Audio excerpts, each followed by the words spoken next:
नमस्ते दोस्तों, doctor joggers Ayurveda health series में आपका स्वागत है।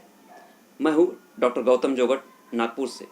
आज का हमारा वीडियो का विषय है हाइपर एसिडिटी, मतलब अम्लपित्त। इस बीमारी के अंदर जनरली सीने में जलन, पेट में अल्सर होना, मिचलाहट होना, उल्टियाँ होना या सर दर्द होना, ऐसे लक्षण प्रायः देखने को मिलते हैं। तो इस वीडियो के अंदर हम देखेंगे इसके क्या कारण होते हैं, इसमें क्या घरेलू उपाय करना चाहिए और आयुर्वेद के अंदर इसके लिए क्या चिकित्सा कही गई है। ऐसी कौन सी पंचकर्म है जिसके करने से हम इस बीमारी से हमेशा हमेशा के लिए छुटकारा पा सकते हैं। अगर आपको ये वीडियो पसंद आता है तो आप ये वीडियो अपने दोस्तों के साथ शेयर कीजिए और उन्हें हमारे चैनल को सब्सक्राइब करने को बोलिए, ताकि आपको हम इस तरीके के अपडेट देते रहे। Thank you. तो आइए हम देखते हैं इसके क्या कारण होते हैं कि अम्ल पित्त के या हाइपर एसिडिटी के क्या क्या कारण होते हैं। इसमें नंबर एक, आयुर्वेद आचार्यों ने कहा है अध्यशन, मतलब खाना हजम नहीं हुआ फिर भी दूसरा खाना खाना। विरुद्ध आहार, यानी जिस फूड के साथ दूसरा फूड नहीं खाना चाहिए, अगर वो हम खाते हैं तो उसे कहते हैं विरुद्ध आहार। अजीर्ण, यानी पहले का खाना पचा नहीं है फिर भी दूसरा खाना खाना। दीवा स्वाप, मतलब दिन में सोना और रात को जागना। सबसे ज़्यादा अगर एसिडिटी किसी चीज़ से होती है तो वो है रात के जागने से। उसके बाद अहितकर आहार, बहुत ज़्यादा स्पाइसी खाने से।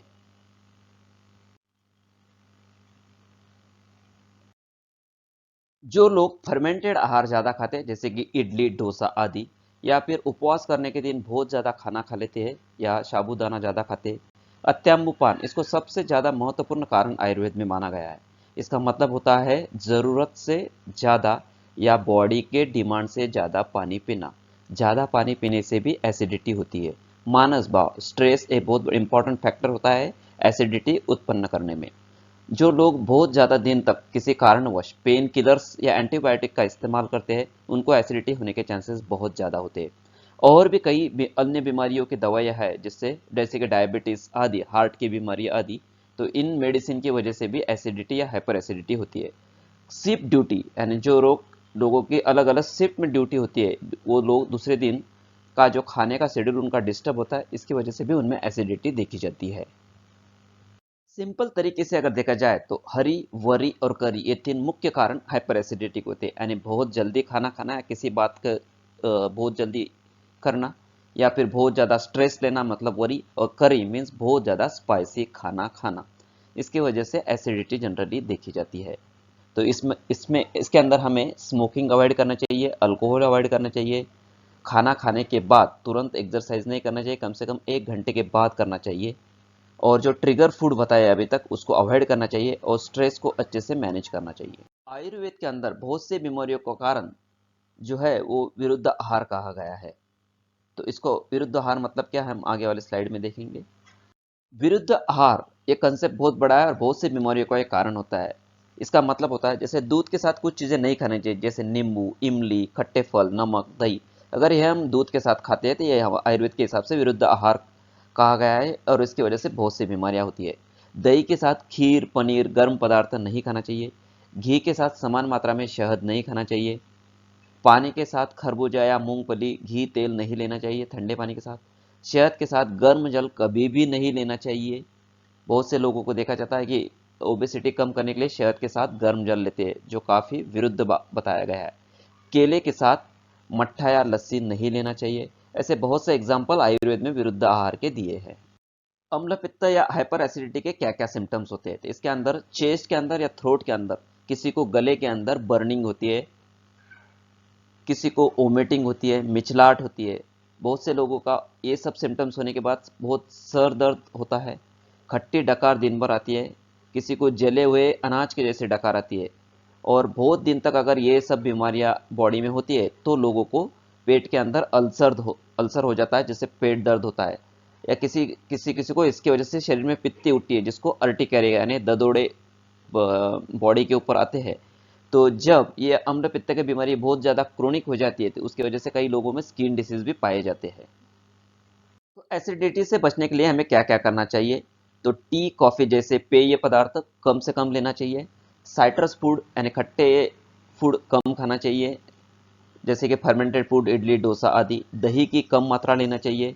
मिल्क ज़्यादा नहीं लेना चाहिए। बहुत से लोगों का ऐसा मानना है कि ठंडा दूध लेने से एसिडिटी कम होती है, लेकिन ऐसा नहीं है। आयुर्वेद के हिसाब से अजीर्ण के ऊपर अगर हम दूध लेते हैं तो और ज़्यादा अजीर्ण होता है और इससे क्रोनिक एसिडिटी होती है। इसलिए मिल्क एसिडिटी के कंडीशन में हमें अवॉइड करना चाहिए। आयुर्वेद के हिसाब से 6 ऋतु बोला गया है और इंडिया में जनरली ये 6 ऋतु हमको देखने को मिलते हैं। तो इसमें के 3 ऋतु वसंत, ग्रीष्म और वर्षा ये ऐसे है कि जिसमें सभी लोगों की प्राय आसपास के एटमॉस्फेयर की वजह से अग्नि जो होती है मंद होती है, यानी उनका डाइजेशन थोड़ा स्लगिश हो जाता है, कम हो जाता है, उनको खाना हजम नहीं होता। इसलिए इस इन 3 सीजन में पर्टिकुलरली खाना कम खाना चाहिए। अगर खाना हम ज़्यादा खाते हैं तो कॉमन किसी को भी एसिडिटी हो सकती है। इसलिए इन 3 ऋतु में खाना कम खाना चाहिए। इसलिए जो 6 ऋतु बोले गए हैं उनके हिसाब से हमें आहार लेना चाहिए। प्राय लोगों के मन में ऐसा होता है कि ज़्यादा पानी पीने से हमारी एसिडिटी कम हो जाएगी, लेकिन आयुर्वेद में कहा गया है कि ज़्यादा पानी पीने से बहुत सी बीमारियां होती है, उसमें एसिडिटी भी एक है। आयुर्वेद के आचार्यों ने कहा है, पिबेत स्वस्थो अपि च अल्पशा, मतलब स्वस्थ व्यक्ति को भी थोड़ा ही पानी पीना चाहिए। हमारी बॉडी अगर पानी की ज़रूरत हो तो डिमांड करती है, यानी हमें प्यास लगती है, तो प्यास लगने के बाद ही उतनी ही मात्रा में पानी पीना चाहिए। ज़्यादा पानी नहीं पीना चाहिए, खास करके जिनको एनीमिया है, पाइल्स की बीमारियां हैं या पेट की बीमारियां हैं या फिर बॉडी में बहुत ज़्यादा सूजन हो, ऐसे लोगों ने तो बिल्कुल कम से कम पानी पीने को बोला गया है। आम वात जिनको बीमारी यानी रोमैटॉइड अर्थराइटिस या जोड़ों के दर्द की बीमारी है, उन लोगों ने कम पानी पीना चाहिए। आजकल एक ट्रेंड चल रहा है खाने का, मतलब लोगों को सुबह ब्रेकफास्ट चाहिए, फिर लंच और डिनर, जो कि वेस्टर्न कंट्री में देखा जाता है। लेकिन आयुर्वेद ने यह बोला गया है कि जो लोग ब्राह्म मुहूर्त पे उठते हैं, यानी जल्दी उठते हैं, कुछ स्ट्रेसिंग एक्सरसाइज करते हैं, वो लोग 8 बजे ब्रेकफास्ट ले सकते हैं। अदरवाइज जो लोग 7 या 8 बजे उठे उठते हैं, उनको ब्रेकफास्ट की कोई ज़रूरत नहीं है। उन्होंने खाना थोड़ा जल्दी खाना चाहिए और ब्रेकफास्ट स्किप करना चाहिए।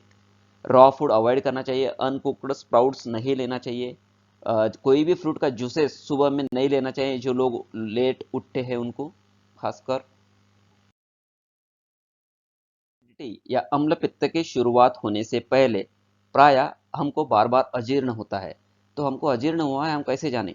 अगर हमें खाना खाने के 1 डेढ़ घंटे बाद अगर अच्छी सिंपल डकार आती है, उद्गार शुद्धि जिसे कहते हैं, अगर वो आता है तो हमारा खाना डाइजेस्ट हो चुका है। अगर हमें खट्टी डकार आती है, जले हुए अनाज की जैसी डकार आती है, इसका मतलब हमारा खाना डाइजेस्ट नहीं हुआ है और हमें अगला खाना तब तक नहीं लेना है जब तक कि हमको अच्छी डकार नहीं आती। और इससे अजीर्ण की वजह से कई सिम्टम्स देखे जाते हैं, जैसे कि प्रलाप, बड़बड़ करना या फिर वोमिटिंग सेंसेशन जैसे होना, मुंह में पानी निकलते रहना या चक्कर आना। तो इसका मतलब हमें अजीर्ण है और इस अवस्था में हमको खाना नहीं लेना है। सारे चरक ने अजीर्ण के भी 4 टाइप बोले हैं, मतलब इंडाइजेशन के। दो हमको कैसे पहचाने? इसमें एक होता है अमाजीर्ण, इसमें आपको फुलनेस ऑफ एब्डोमेन यानी पेट फुला हुआ लगेगा, मिचलाहट लगेगी, सुबह शरीर में जकड़न रहेगी और हेडेक रहेगा।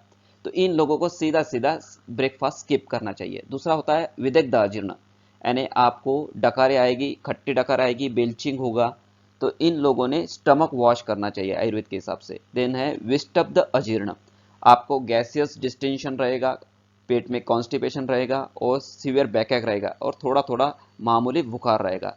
तो आयुर्वेद में इसके लिए स्वेदन चिकित्सा ने स्टीम लेने को बोला गया है, या फिर आप इसमें बटर मिल्क या लेमन वाटर ले सकते हैं। और एक होता है रस शेष अजीर्ण, स्ट्रेस की वजह से या फिर नींद पूरी नहीं होने की वजह से या लेट स्लीप की वजह से हमारा खाना पूरा डाइजेस्ट नहीं होता है, तो ऐसे वक्त हमें थोड़ा रेस्ट लेना चाहिए, नींद लेना चाहिए, अपने आप ही ये वाला अजीर्ण ठीक हो जाता है। अब हम आएंगे आयुर्वेदिक ट्रीटमेंट के बारे में। जिन लोगों को हाइपर एसिडिटी है उन्होंने स्पाइसी खाना अवॉइड करना चाहिए, लाइट डाइट लेना चाहिए जो कम मिर्च मसाले वाला हो। करेला, लौकी जैसी सब्जियां इनके लिए बहुत अच्छी होती है। आंवला लेना चाहिए। इससे सबसे सुंदर घरेलू अगर उपाय कोई है तो सौंठ और आंवला का इक्वल क्वांटिटी में पाउडर बनाना, उसमें थोड़ी खड़ी शक्कर डालना। सुबह उठते से जो लोग लेते हैं उनको एसिडिटी कम से कम होती है। या फिर ज्येष्ठ मध के अंदर थोड़ा सौंठ पाउडर मिक्स करके उसमें थोड़ा शक्कर मिला के सुबह अगर आप ले लेते हैं तो इससे भी एसिडिटी में काफ़ी राहत मिलती है। जिनको हाइपर एसिडिटी है उन लोगों ने सुबह सुबह गुलकंद खाना चाहिए, या फिर सौंफ और धनिया दिन में सेवन करते रहना चाहिए। जिन लोगों को काफ़ी सालों से एसिडिटी है या रोज सभी दवाएं लेने के बावजूद भी अगर एसिडिटी है तो उनके लिए आचार्यों ने वमन और विरेचन ये दो शरीर के शुद्धि करने वाले पंचकर्म बोले गए हैं। मतलब इसके अंदर जो हमारी एसिड सिक्रीशन की प्रोसेस है वो प्रॉपर की जाती है और शरीर में जो कुछ दोष है वो सब बाहर निकाले जाते हैं। जिन लोगों को स्ट्रेस की वजह से एसिडिटी हुई है उन लोगों में सिरोधारा बहुत ही इफेक्टिव काम करती है। स्ट्रेस वाला जिनका जॉब होता है उन्होंने अगर सिरोधारा हफ्ते में या 15 दिन में एक बार कर ली तो उनको एसिडिटी कम से कम होती है। और सबसे मेन है इसमें लाइफस्टाइल मॉडिफिकेशन। अभी तक के स्लाइड में हमने देखा कि आयुर्वेद के अंदर जो लाइफस्टाइल बोली गई वो अगर हम फॉलो करते हैं तो हम एसिडिटी जैसी बीमारियों से बच सकते हैं हमेशा के लिए। अगर इससे छुटकारा पाना है तो वमन विरेचन जैसे पंचकर्म, सिरोधारा जैसा पंचकर्म और साथ में lifestyle modification according to Ayurveda अगर हम फॉलो करते हैं तो हाइपर एसिडिटी से हमें हमेशा के लिए छुटकारा मिल सकता है। अजीर्ण के लिए बहुत ही अच्छी मेडिसिन है। वो अगर हमको शुरू वक्त की अवस्था में अजीर्ण होता है तो सौंठ पाउडर अगर हम सुबह सुबह ले लेते हैं तो उसके वजह से अजीर्ण को हम हटा सकते हैं। दूसरे अच्छी रेमेडी है, अगर हम ये जो साइड में जो इमेज बताई गई उसमें बाल हिरड़ा है, बाल हिरड़ा और काले मनुका साथ में अगर हम खाते हैं थोड़ा खड़ी शक्कर मिला के तो एसिडिटी से हमें मुक्ति मिल सकती है।